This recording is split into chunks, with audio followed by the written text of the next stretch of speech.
अस्सलाम वालेकुम नाज़रीन, मेरा नाम अली हैदर है। आपका शुक्रगुजार हूँ कि आपने वीडियो देखने के लिए वक्त निकाला। ये बहुत इंटरेस्टिंग टॉपिक है, मेरे लिए बहुत इंटरेस्ट है इसमें।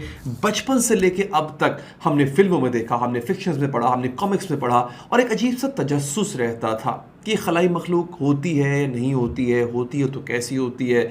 जैसा फिल्मों में दिखाया जाता है क्या वाकई ऐसी होगी, क्या वाकई खलाई मखलूक का तसव्वुर है। हमारे अलावा इस कायनात में, इस दुनिया में और भी लोग रहते हैं या वो हम जैसे हैं या हमसे बेहतर हैं। क्योंकि अक्सर जब फिल्मों में दिखाया जाता था नाज़रीन, तो ये जो एलियंस या जिनको खलाई मखलूक कहते हैं, ये हमसे टेक्नोलॉजी में बहुत एडवांस्ड होते थे।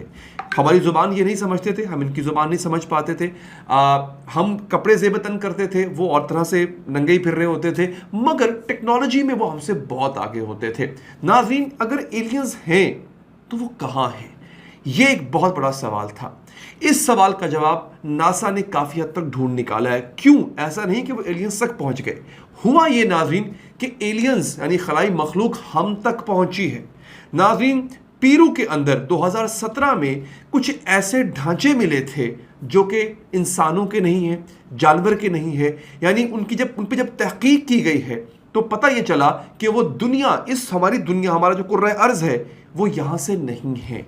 2017 में ये ढांचे मिले थे और अब 2023 में बाकायदा तौर पे इनको मीडिया पे पेश किया गया है। ये मैं आपको कोई साजिशी थ्योरी नहीं बता रहा। Al Jazeera, CNN, Fox News, Sky News, दुनिया का हर बड़ा मीडिया आउटलेट इस खबर को रिपोर्ट कर रहा है और बाकायदा उनकी वीडियोस और तस्वीरें मौजूद हैं, जो कि मैं आपको यहाँ भी दिखाऊंगा और आपको कंप्लीट वीडियो दिखाने के लिए एक और प्लेटफॉर्म भी रेफर करूंगा। नाज़रीन, ये बड़ा हैरान कुन मरला है।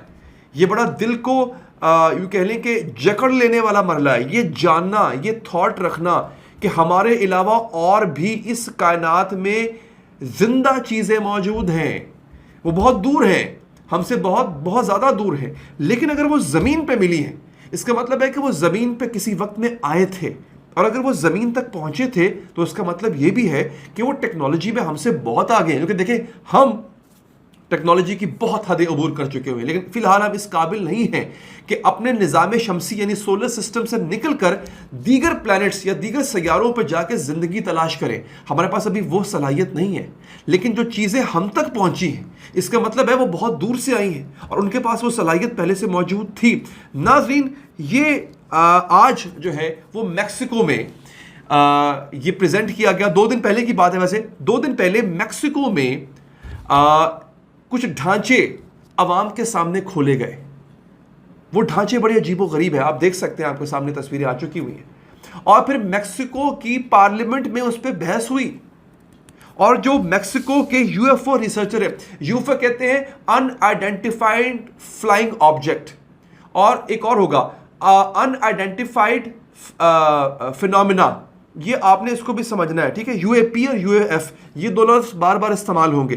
नाज़रीन, जेमी मोसान, इन साहब का क्या कहना है इन ढांचों के हवाले से? वो कहते हैं, I think there is a clear demonstration that we are dealing non human specimens. वो कहता है कि मुझे, मेरा ये ख्याल है और मेरी रिसर्च के बाद मेरा ये ख्याल है कि हम यहाँ पे एक गैर इंसानी चीज़ को देख रहे हैं। ये जो हम डील कर रहे हैं, जो रिसर्च कर रहे हैं इस चीज़ के ऊपर, इन ढांचों के ऊपर, ये गैर इंसानी है।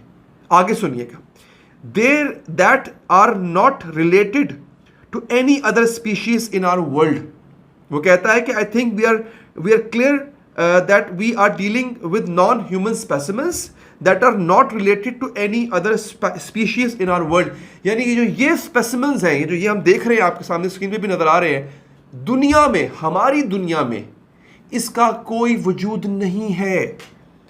2017 से लेकर 2023 तक उन्होंने 5 साल तक खूब रिसर्च की कि हो सकता है कि किसी ज़माने में ऐसे लोग पाए जाते हो, ऐसे इंसान पाए जाते हो। वो सब 5 साल रिसर्च करने के बाद वो इस नतीजे पे पहुंचे कि ये हमारी दुनिया के नहीं हैं। इनकी उम्र बताई जा रही है, इनमें से एक जो है वो 800 साल पुराना है और एक जो है वो 1800 साल पुराना है।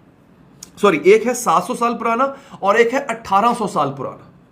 जैसे मैंने आपसे अर्ज किया था कि अगर तो वाकई ऐसा है और ये 1800 साल पहले इस दुनिया में आए थे, इसका मतलब है 1800 साल पहले खलाई मखलूक की टेक्नोलॉजी हमसे कहीं ज़्यादा थी।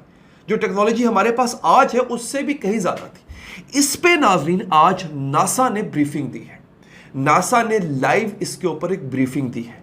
उस ब्रीफिंग के जो की नोट्स हैं वो मैं आपके सामने रखने जा रहा हूं। स्काई न्यूज जो कि बर्तानिया का बहुत बड़ा न्यूज आउटलेट है वो इसको रिपोर्ट कर रहा है। पूरी रिपोर्ट मैं नहीं पढ़ूंगा, बहुत लंबी रिपोर्ट है। इसके की पॉइंट्स ये है कि नासा जो है वो unveils report into unidentified anomalous phenomena, जिसको यूएपी कहते हैं, यानी एनॉमली कहते हैं एक बड़ी अजीबोगरीब चीज को। ये फिनोमिना है, ये एक अनआइडेंटिफाइड एनॉमलस फिनोमिना है, better known as UFOs. Here are main recommendations.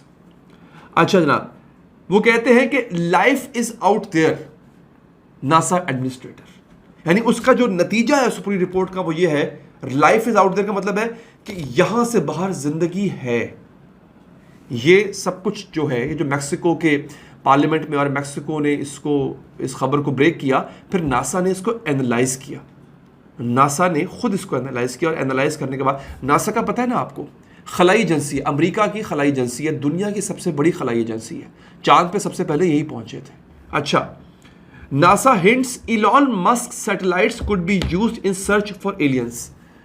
उन्होंने कहा कि इलॉन मस्क का जो प्रोग्राम है स्पेस एक्स के नाम से, उसके पास इतने जदीद सैटेलाइट्स हैं कि जिनके मदद से हम खलाई मखलूक या इस कुर्रे अर्ज से जो बाहर जिंदगी है उसका पता लगा सकते हैं।